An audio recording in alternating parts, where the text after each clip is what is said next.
এখানে একটা জটিল মাসালা আছে।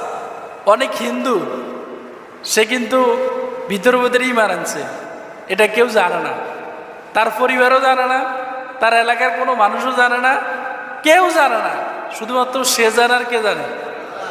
সে হয়তো গোপনে কোনো জায়গায় আড়ালে গিয়ে ইবাদত করে, আবার মূর্তি পূজাও করে। এখন মূর্তি পূজা কেন করে? তার পরিবারের লোকদের থেকে বাঁচার জন্য, এলাকার মানুষ থেকে বাঁচার জন্য। কারণ সে জানে সে যে ঈমান আনছে, এই কথাটা যদি সে বলে তাহলে তাকে তার পরিবার থেকে বের করে দেবে, তার স্ত্রী তাকে তালাক দিয়ে দেবে, ছেলে মেয়ে তাকে বের করে দেবে, তার সমাজ তাকে মেনে নেবে না।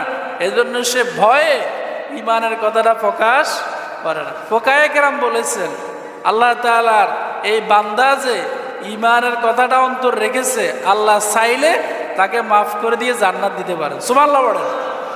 এখন আপনার মন থেকে আপনি কি পড়েছেন?